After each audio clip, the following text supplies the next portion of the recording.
Bloomberg Audio Studios. Podcasts, radio, news. This is Bloomberg Businessweek.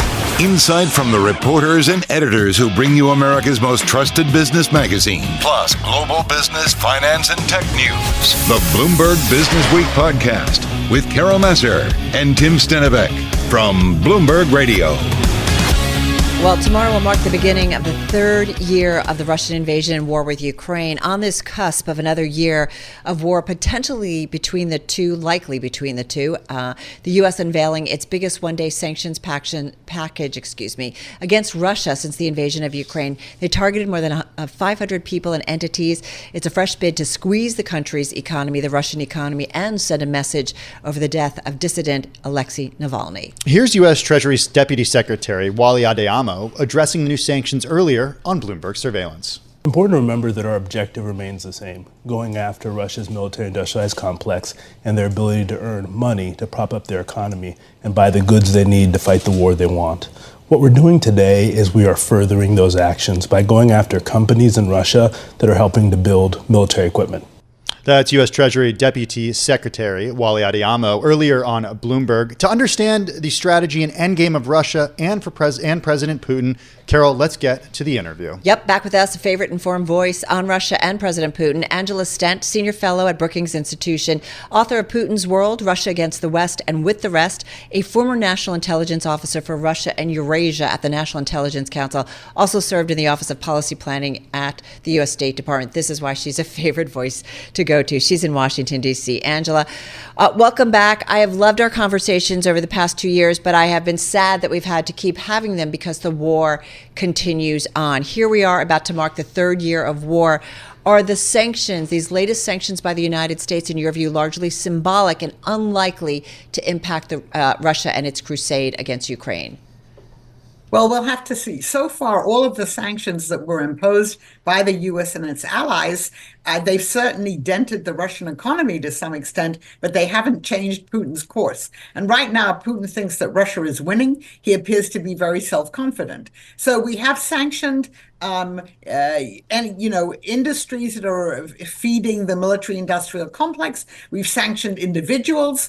We're still trying to go after energy companies and Russia's energy exports and trying to persuade those who are helping Russia to evade those energy sanctions, in fact, to implement them.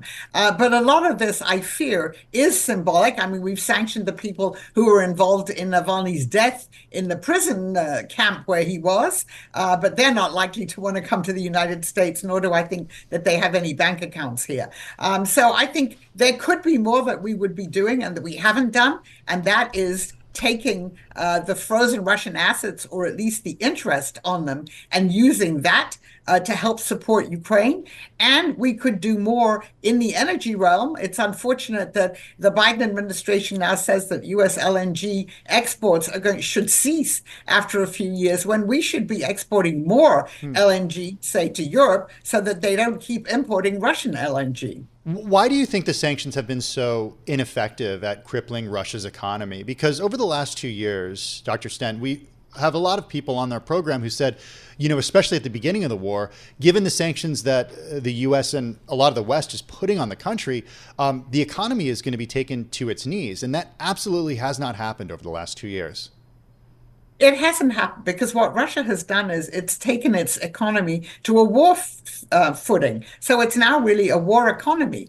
And the defense industries are working overtime. Russia had a GDP growth rate last year of 0.3%, which was higher than anyone thought and higher than a lot of European countries, given the situation that we're in. So I think we have miscalculated the Russians' ability to deal with these sanctions. And then I have to say, there's a lot of sanctions evasion.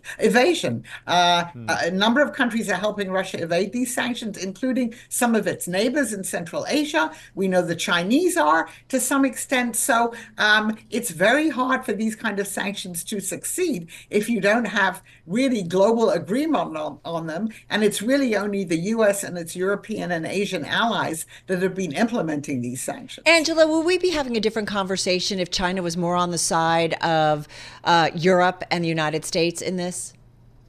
I think we might, because even though President Xi Jinping warned Putin about the use of nuclear weapons, and we haven't heard Putin talk about that for a long time, although some of his colleagues have. The Chinese, they're not really neutral in this. I mean, they are exporting components to the Russians that are being used in weapons and for other industrial uses. They haven't really put any pressure on the Russians to wind down this war. And even though they attended a couple of the first meetings with a number of different countries about the Ukrainian peace plan, they did not attend the meeting in Davos or the one that was held in December. So I would say that they have neutrality, but leaning toward Russia. And Xi Jinping just said again, how great the relationship was. So I think if the Chinese had acted differently, it wouldn't have been as easy for the Russians to be at the point where they are now. Angela, we saw Senate Majority Leader Chuck Schumer make a surprise visit to Ukraine, in a big part, to try to reassure Volodymyr Zelensky that the U.S. will make good on its next round of aid, even though it faces obstacles in Congress. What would your message be to lawmakers right now who oppose an aid package to Ukraine? I think the message to them is, if we do not send the $60 billion to Ukraine and more weapons, the kind of sophisticated weapons they need, it's going to be very hard for them to prevail against Russia. And I think these people have to think, do you really want Russia to win this war? Do you know what it might mean going forward? It will then reinforce the aggressive tendencies of the Russian regime. And that does not make the U.S. any safer. It certainly makes our allies a lot less safe. And do we want to be drawn back into a broader European conflict as we were twice in the 20th century? I think those are the kinds of things they should think about. And also that a lot of this money that we would be allocating to Ukraine goes to U.S. defense companies. So it's money that's being earned and staying in America. Ukrainian President Zelensky is pressing for NATO membership. Many say that that's unlikely before this war ends. But I do think about the risk in this now third year, whether or not Ukraine gets just enough support to continue, fighting and resisting, but not sufficient enough to defeat Russia.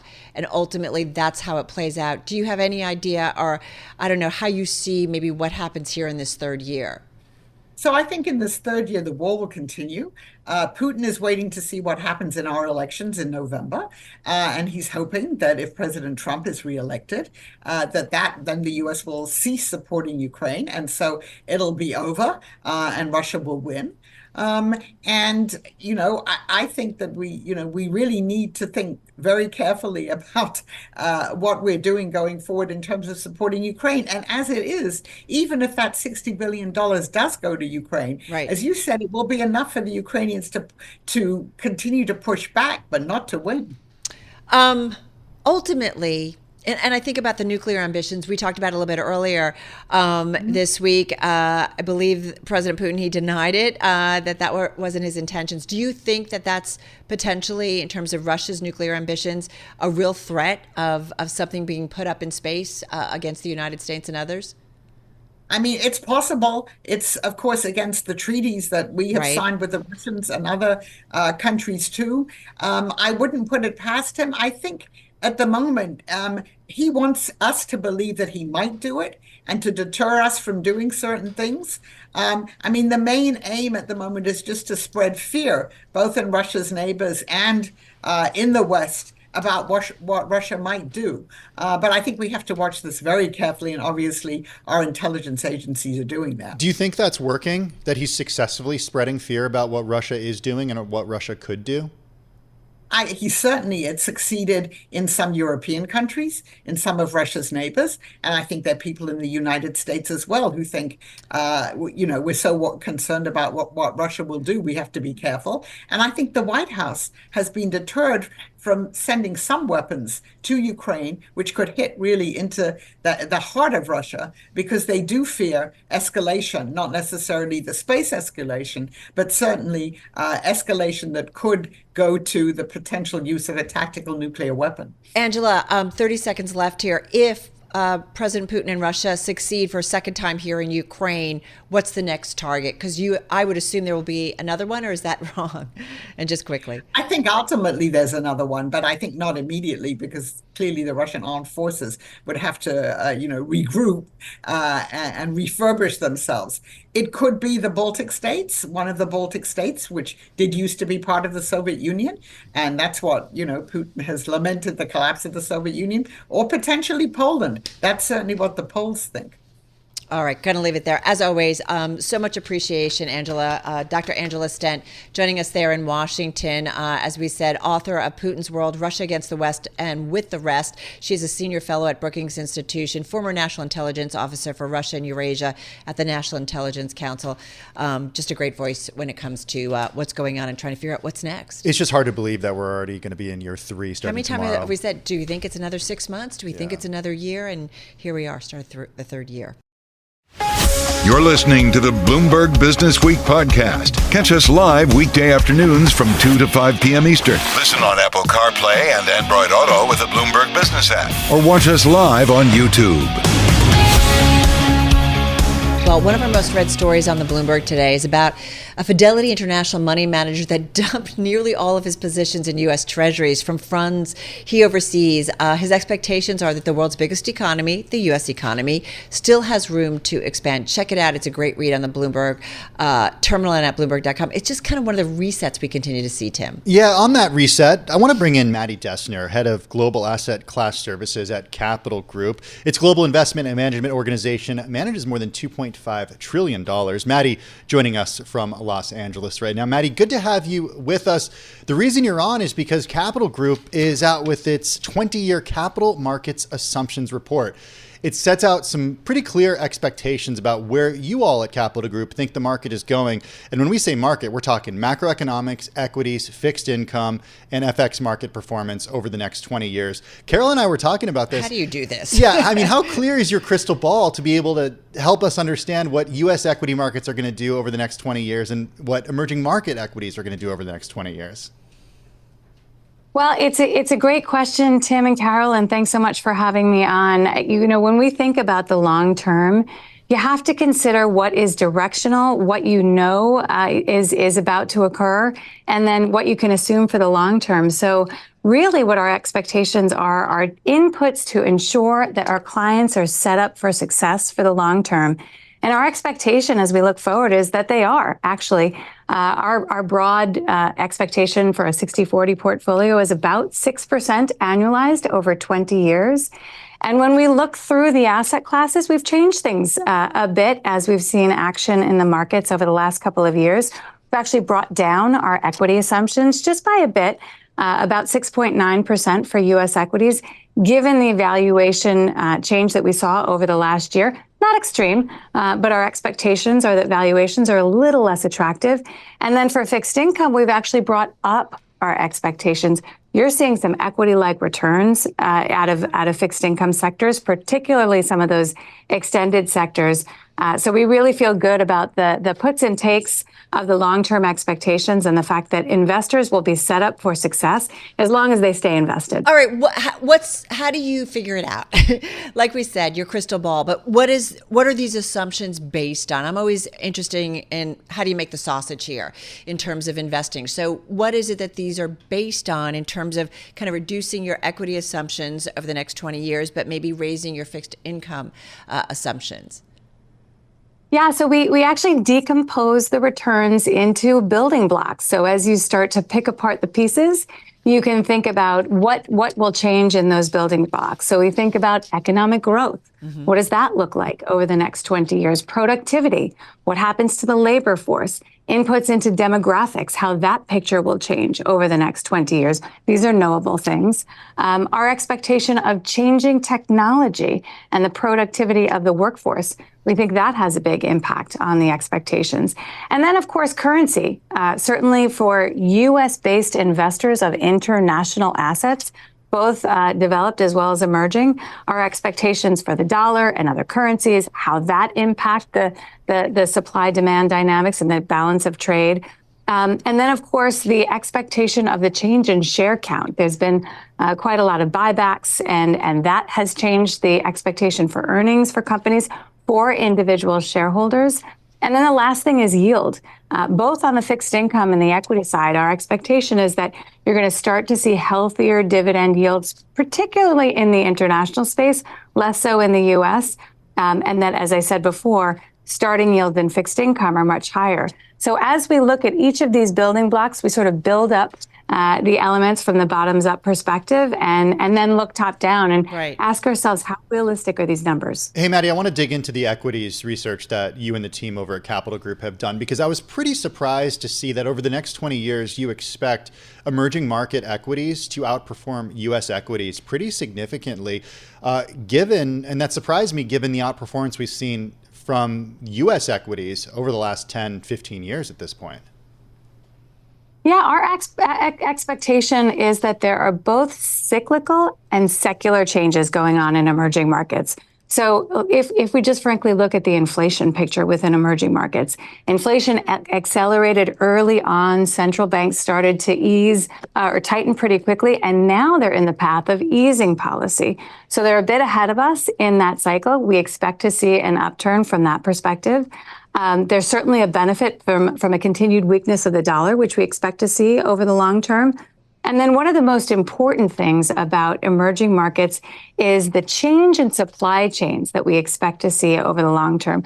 So we know that Chinese growth is slowing due to demographic impacts as well as less than friendly market reforms. But what's happening is companies are starting to remove their supply chain exposure to China and going to places like India, like Mexico, like Southeast Asia. So we really do expect a resumption of manufacturing centers in those areas. And then the last thing I'll point to is that from an emerging markets perspective, the demographic picture, the age of the workforce looks a lot healthier than in some other areas of the world. Yeah, that makes a lot of sense. I'm also curious, here we are coming off a week where we were all agog over NVIDIA, right? Its results, its outlook, its impact on the trade continues to play out today. You guys did look at, as one of your key criteria, the changing technology on workforce. Talk to us a little bit about what's the changing technology that you focused on and its impact.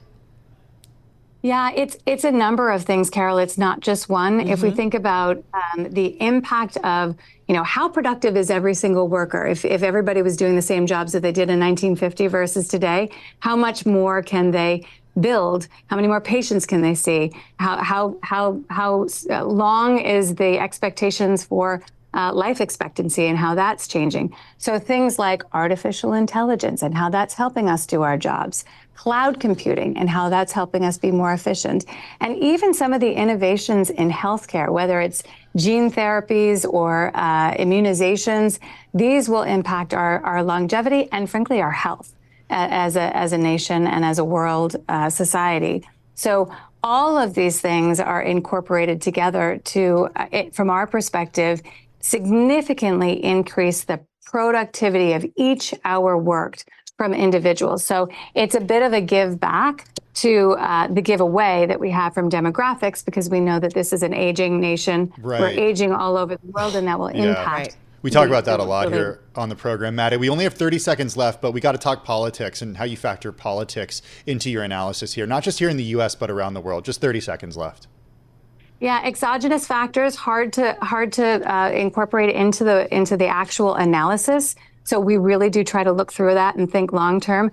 From our perspective, though, as we look at the last 23 election cycles, what we notice is that markets trend up on average every single time. There's lots of volatility around the primary environment, but once we have, regardless of who sits in the administrative chairs, we tend to see up markets in that election cycle, more so than in non-election years. So we're pretty constructive. All right. Really appreciate this and look forward. Hopefully we can get you back real soon. Maddi Dessner, she's head of global asset class services over at Capital Group, a global investment management group managing more than $2.5 trillion. Maddi, of course, joining us from Los Angeles. You're listening to the Bloomberg Businessweek podcast. Listen live each weekday starting at 2 p.m. Eastern on Apple CarPlay and Android Auto with the Bloomberg Business app. You can also listen live on Amazon Alexa from our flagship New York station. Just say, Alexa, play Bloomberg 1130. All right, well, the U.S. Bitcoin ETFs that debuted back on January 11th and the Grayscale Bitcoin Trust that converted into an ETF that same day have, as of Tuesday, brought in about a net $5 billion of investor inflow so far. So money coming in, Tim. Yeah, that's real money. The anticipation and rollout of the products, by the way, stoking a doubling in Bitcoin's price over the past 12 months. For more on the space and the opportunities that he sees, let's bring in Dave Donnelly, Managing Director at SpiderRock Advisors. It's a Chicago-based asset management firm that specializes in their own words, providing customized option overlay strategies to investors. By the way, they've got about $4.5 billion in assets under management. Dave, good to have you with us for a weekly crypto segment this afternoon. You don't have a spot Bitcoin ETF. Rather, you were going to introduce an options overlay strategy on the ETF. Explain what exactly this is for people who aren't familiar with the strategy and what that gives for clients. Sure. Thanks for having me. Really, a couple thoughts here. You've got, as you just stated, billions of dollars in inflows into these ETFs. We're not an ETF manufacturer. Instead, we're an advisor who tries to help intermediaries and clients hedge the existing positions that they have. So, while you've got $5 or so billion in these ETFs already, you've got $1 trillion worth of Bitcoin out there owned in the more traditional way, with hot wallets and cold storage. We think these ETFs make it so much easier for normal investors to access these products and get something to track the price of Bitcoin. But here's the benefit. They can now hold it in a securities account. And at some point very soon, these ETFs are going to have listed options on them, which allows us to do our work. Whether it's single stock positions or indexes or now spot Bitcoin ETFs, our focus is helping folks hedge those existing positions in their brokerage account, in an advisory account, helping to manage the risk in a customized way. Options on Bitcoin ETFs are going to be the gateway to doing that. Interestingly, not only on the ETFs that people own, but there are ways to do it on the Bitcoin they own elsewhere and do that from their securities account. Gotta say, Dave, one of the things we love to ask, it's a simple question: why are you doing this? And we're just curious if your clients and the investors or the clients that you guys help have been asking for something like this. 100%. Everything we do is really driven by client demand. We hold ourselves out to be able to do our best to help clients hedge, whatever they own in the public security space. So we've gotten a lot of asks about this over the years and haven't been able to do anything. Obviously, trading Bitcoin or unlisted Bitcoin options isn't something that's readily available in your brokerage or advisory account. So the proliferation of these spot ETFs, and we've been in contact with SIBO, who's working with regulators to get the options on those spot ETFs available. That's new, and that is going to open the door to being able to help folks hedge. Obviously, a highly volatile instrument. Some folks enjoy that for trading. A lot of people have just made a lot of money in it, and just like you'd want to hedge anything where you had significant gains but don't necessarily want to sell and pay taxes on it, that's where our business comes in to help folks hedge. And we're really excited to be able to do that with relation to Bitcoin now. When do you think you'll be able to actually do that? Like, what's the ETA? Last date I heard is that there's some regulatory going on in mid-March, so it could be by the end of Q1. But we're basically just waiting to get those options listed, make sure that there's enough liquidity available, and we'll be ready to go to work. I just want to say, when it comes to regulators and cryptocurrency, specifically Bitcoin, it's been a waiting game, Dave. So are you being realistic, do you think, in those expectations? Unequivocally, it has been a waiting game. I think, the decision that was made to allow the spot Bitcoin ETF was sort of the biggest decision that had to be made. I have heard nothing from the exchanges we're speaking with that make it sound like it's going to be anywhere near as protracted a time period for the options as that was. So I am also curious how the strategy is actually going to work, and in terms of mitigating the volatility that we have seen with the spot spot Bitcoin over the last couple of years. So how does it work specifically? Sure. I think the most sort of typical approach to reducing risk for a client is just simply a costless collar. In this strategy, it's pretty straightforward. We want to buy protection, buy insurance against a decline in the price. So we're buying a put option on that spot Bitcoin ETF. That put is probably going to be reasonably expensive, especially given the vol in Bitcoin, and therefore we need to pay for it somehow. We don't typically advise folks paying for it with cash. We'd rather pay for it with sort of foregone potential upside, and that's by selling a call. So your collar is buy a put, sell a call, and do that in a way that is sort of slightly net positive from a cash flow perspective. You can take up to 70% of your risk off the table without selling any. And so that's a move we do for a lot of folks with concentrated stock positions today. We don't view Bitcoin ETFs any differently. What would you anticipate in terms of kind of a typical return then off of this kind of investment? Because obviously for those who are looking to play the swings, they're not going to have that advantage to the upside, but they're also going to be immune from most of the downside as well in terms of the swings that we see on spot Bitcoin. So what kind of returns are you thinking about off of this strategy? I'd really redirect that to thinking about what kind of volatility reduction are we going to see. And again, that's typically taken up to 70% off. For the tactical folks who enjoy trading it, it is a tool you can use to mitigate risk for a time period without selling, and then take it off to sort of reestablish your overall position and participate in the upside. But for other folks where it's been such a long-term winner for them, this might just be a way to take chips off the table without having to pay taxes. All right. I get it. Because when you said you've got kind of a high fee on it, I was just trying to kind of figure out in terms of what we could expect in terms of returns off of it. Hey, Dave, I want to take a step back and just talk a little bit about SpiderRock Advisors, because on your website, you do say that derivatives have a place in almost all portfolios, with volatility as an asset class serving as a core holding. I'll be honest, it's not something that we talk about a lot when it comes to an individual's portfolio. But I don't think a lot of people have derivatives apart from, ETFs in their portfolios. So why do you think derivatives have a place in everyone's portfolio? Especially for the taxable investor, listed options can help in a number of ways. It's really the only way to change your risk profile without having to sell your existing underlying holdings, which of course triggers a tax bill, permanent drag on performance. So reshaping risk, whether it's through too much risk in single names that you've owned that have had great rallies, a few stories on those even this week, to just lowering your overall beta exposure, to creating additional cash flows through call selling or put selling. There are all kinds of different tools you've got available with the listed option market with respect to a typical wealth management portfolio, stocks, bonds, funds. And through our technology and our business, our goal is to bring a lot of customization to that and help folks achieve the changes they want to make in their portfolio using options, because they're the only way you can deliver some of these solutions.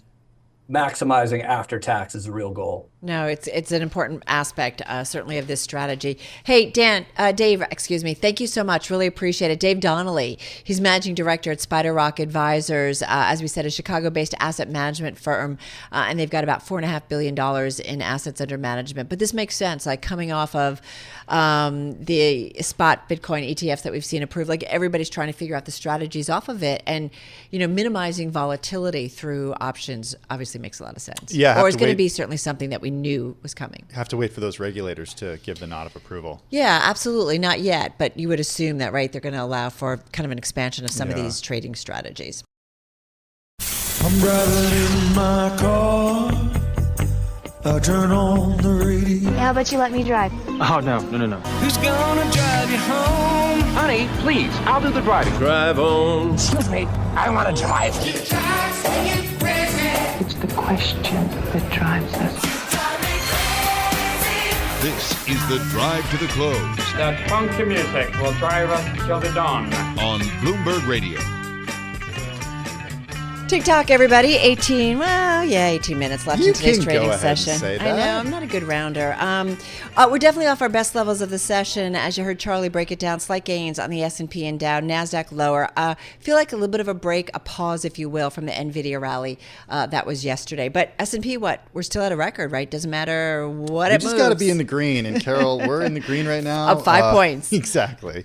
Hey, let's see what Katerina Simonetti has to say about this. She's Senior Vice President and Private Wealth Advisor at Morgan Stanley Private Wealth Management. She joins us on Zoom from Philadelphia. Katerina, how are you? Thank you for having me on the show. Yeah, it's good. It's good to be here on a Friday. It's good to have you back with us. What a week it was. Help us make sense of the gain that we've seen in the S&P 500 so far this year, in the NASDAQ so far this year, when, we're talking already up 6.6% in the NASDAQ, 6.8% in the S&P 500. What's left for the year? Well, what an incredible start of the year. And when you kind of think about the transition that we finished 2023 with this focus on what Fed is going to do, and then we went into January with this wide expectation that we're going to have, 5 rate cuts. And what we're seeing now are these earnings surprises. And they're not just surprises across the board. They're surprises specifically in the names, the magnificent 7 names that, have done so well. So now it's going to be progressively difficult for the Fed to be very aggressive with rate cuts. And consensus now is that we're going to have about 3 of them. And the focus for investors is really on these fast moving stocks. And what we're seeing as the biggest trap to try to avoid is when investors are starting to doubt their diversified portfolios, starting to doubt asset allocation, and are kind of saying, like, should we stay with blue chip stocks? Should we stay diversified? Or should we switch direction into this highest growing stocks? And that's what, these are the type of conversations that we're having, at the beginning of this year. Well, having said that, we kicked off earlier with our Gina Martin Adams, our chief equity strategist here at Bloomberg Intelligence, and she said, with all of the interest and mania surrounding NVIDIA and our obsession with technology, that she said more stocks in industrials and financials made more highs than tech over, I think she said, the past week or so, which was kind of interesting. And that's why she said she was finding it constructive for investors to look specifically at those spaces. How are you seeing it? Could you drill down a little bit more specifically in terms of where you think, not just a broadening out, where investors should be maybe adding some more in terms of asset allocation? Absolutely. And I want to be clear that we are not advocating giving up on tech, because tech is playing an absolutely instrumental role in the growth of the sectors like industrials and financials and healthcare. And we're seeing some of these companies all across the sectors, making significant investments in AI, in increasing profitability, in cutting costs, and technology is going to play an absolutely essential role there. So technology should be in the portfolios, but we're seeing the other sectors like financials, industrials, with this, huge government spending in that space, with healthcare. We have aging population, and the need for healthcare services is becoming more and more. I mean, there are exciting developments with genomics and biotech. So we see the opportunities across the board. We're advocating looking at valuations. What we are cautioning investors not to do is, when we are looking at earnings, and especially the earnings that are so exciting and are looking, very good, the question is, how sustainable are they? And there is no such thing as growth in perpetuity, right? Like, so the reason that we diversify. And yet, don't you feel like constantly there's a pushback against the Magnificent Seven, those growth names, and yet here we are year after year focusing on them and talking about them, and they continue to lead the market gains? Absolutely. So I think the real question we should be asking is, what should we do about it? And investors that don't own those names and really want to own them, there is no, we're not telling them don't own them. The question is how much. What we are cautioning them from is abandoning healthcare and financials and industrials, instead of just going and focusing and concentrating in these individual names, but taking a reasonable position, because you want to be part of that AI story and want to be part of that growth, and you don't want to feel like you're missing out. That's perfectly acceptable. That makes sense. So I guess the question I have is really about the macro environment. And it does, politics notwithstanding here and the election notwithstanding here in the U.S., what kind of derails the path that we're on right now? Because it does seem like so many economic signs that we're getting, so much of the data, it's seeming pretty good. Absolutely. And I think that, Tim, the economic data that we need to look at more than at any other area is the labor market, because the data that we're seeing from the labor market is extremely mixed. On one side, we have full employment, we're seeing high wages, but we're also seeing this waves of layoffs or, the cost-cutting projections that include the possibility of the layoffs. And as of right now, the consumer confidence and willingness of consumers to spend and their optimism about the market is something that is playing a very big role. It's this huge the tailwind, for the growth of the economy. But if we're going to start seeing this shift and the change in the labor market, that is something that is going to be pretty pivotal, with the slowdown of the economy, and something that Fed is paying a very close attention to when it comes to the decision on the timing with the amount of rate cuts. Carol, this is exactly what Gina Martin Adams said earlier today. Watch the labor market. It just doesn't seem like we're getting any signals that there's weakness there, except for, and this is kind of ironic, the tech industry layoffs that we've seen over the past 6 weeks. And she said if we do start to see overall the labor market start to roll over and that the Fed does feel like it needs to cut rates sooner rather than later, that could be problematic, that the economy is slowing down, and that ultimately will lead to slower earnings growth. Like, it all relates back. And then you have to start rethinking about valuations on the equity side of things, potentially. Potentially. Okay. All right. Katerina Simonetti, she's Senior Vice President and Private Wealth Advisor at Morgan Stanley Private Wealth Management, joining us from Philadelphia. This is the Bloomberg Businessweek podcast, available on Apple, Spotify, and anywhere else you get your podcasts. Listen live weekday afternoons from 2 to 5 p.m. Eastern on Bloomberg.com, the iHeartRadio app, TuneIn, and the Bloomberg Business app. You can also watch us live every weekday on YouTube and always on the Bloomberg Terminal.